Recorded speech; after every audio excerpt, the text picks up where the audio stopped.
Merci, Excellence, de me passer la parole. Excellence, Monsieur le Président de la République de Côte d'Ivoire, Sa Majesté Mohamed VI, roi du Maroc, Excellence, Monsieur le Président en exercice de l'Union africaine, Excellence, Mesdames et Messieurs les chefs d'État et de gouvernement d'Afrique et d'Europe, Excellence, Monsieur le Secrétaire général des Nations Unies, Excellence, Monsieur le Président du Conseil d'Europe, Excellence, Monsieur le Président de la Commission de l'Union africaine, Excellence, Monsieur le Président de la Commission de l'Union européenne, Excellence, Monsieur le Président du Parlement européen, chers jeunes d'Afrique et d'Europe, Excellences, Mesdames, Messieurs, en vos rangs, titres et qualités. Il me choisit ainsi honneur de prendre la parole devant cette auguste assemblée à l'occasion du 5e sommet Union africaine-Union européenne pour porter la voix des parlementaires du Parlement panafricain et du Parlement européen. Je voudrais tout d'abord, au nom des parlementaires panafricains et européens, remercier les autres autorités de la République de Côte d'Ivoire, au premier rang desquelles Son Excellence M. Alassane Dramane Ouattara, président de la République, Son Excellence M. Guillaume Soro, président de l'Assemblée nationale, pour toutes les facilités matérielles qu'elles ont voulu mettre à notre disposition pour la tenue d'une session conjointe réussie, Parlement panafricain, Parlement européen, en prélude à ce grand sommet. Qu'il me soit permis de faire un rappel non chronologique qu'au lendemain des indépendances des pays d'Afrique, une organisation avait été mise en place, dénommée Organisation de l'Unité africaine, entre parenthèses OUA. En 1999, l'OUA cédait la place à l'Union africaine, entre parenthèses UA, qui a réussi à regrouper tous les pays d'Afrique et compte dans son architecture institutionnelle tous les organes de gouvernance, de respect des droits de l'homme et de la démocratie. Cette union est une entité juridique au même titre que toute autre entité juridique régionale ou continentale et peut de ce fait discuter des traités, des partenariats au nom de toute l'Afrique avec d'autres unions. Surtout en ce moment où le monde est multipolaire, elle peut conclure de véritables partenariats gagnant-gagnant où les termes comme aide ne devront plus avoir de place.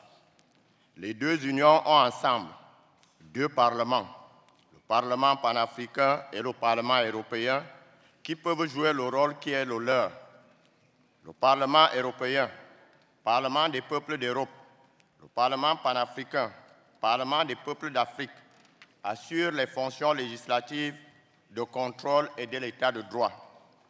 Réunis en session conjointe, les deux parlements ont débattu des sujets d'intérêt commun à l'Afrique et à l'Europe, qui sont l'électrification et le développement des infrastructures du continent africain.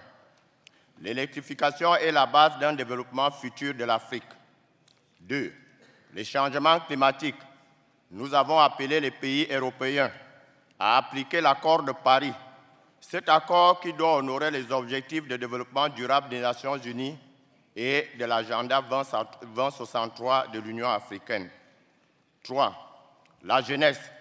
Le continent africain est un continent jeune, avec plus de 60% des jeunes qui ont besoin que leurs problèmes soient pris en considération. 4.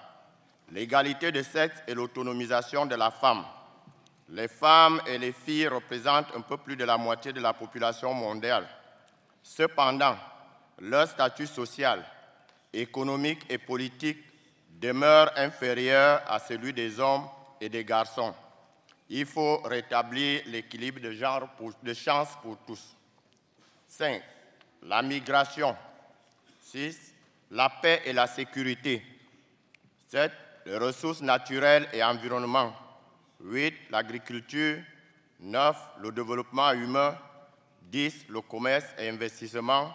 11. La coopération et partenariat au plan international. 12. Enfin, gouvernance démocratique, l'état de droit et des droits humains. Au cours des débats de tous les sujets cités ci-dessus, un large consensus s'est dégagé sur la manière et les moyens avec lesquels les deux unions doivent résoudre ceci.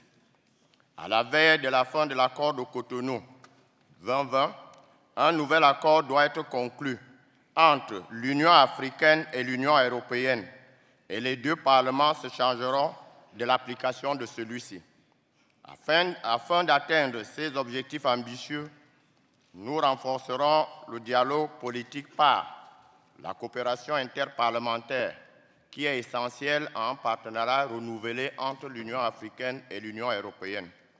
Ce partenariat doit être inclusif, multiniveau, multi-acteurs, en incluant la diaspora africaine dans les négociations et en conférant le rôle d'observateur aux organisations de la société civile.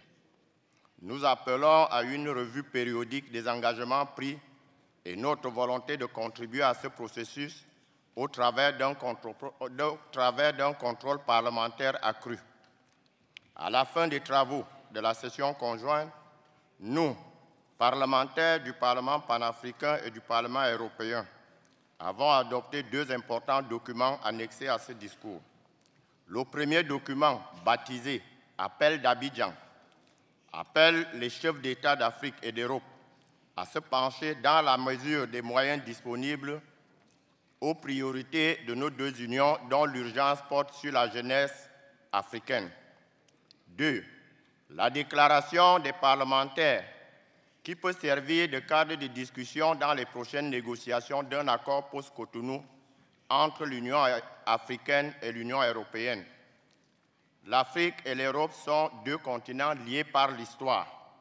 Les problèmes de l'Afrique sont les problèmes de l'Europe et les problèmes de l'Europe sont les problèmes de l'Afrique. Je voudrais terminer mon propos en disant qu'une page des relations entre l'Union africaine et l'Union européenne doit s'écrire ici à Abidjan en lettres d'or. L'histoire nous jugera si rien n'est fait pour parer aux urgences que le monde nous impose, un monde en pleine mutation. Nous avons fermement condamné la vente des jeunes Africains comme du bétail en Libye. Les images véhiculées par la chaîne américaine CNN sont humiliantes et dégradantes, contraires aux droits humains. Nous demandons une enquête internationale pour crimes contre l'humanité. Les deux parlements se sont d'ailleurs engagés à dépêcher une mission conjointe d'information en Libye pour recueillir les informations, établir les responsabilités. Tout en condamnant les acteurs de ces actes odieux, nous voulons également appeler la communauté internationale à aider l'Union africaine pour résoudre le problème en Libye et y établir un état de droit. C'est par cette note d'espoir que je mets un terme à mon propos, tout en souhaitant de très bonnes délibérations à ce sommet.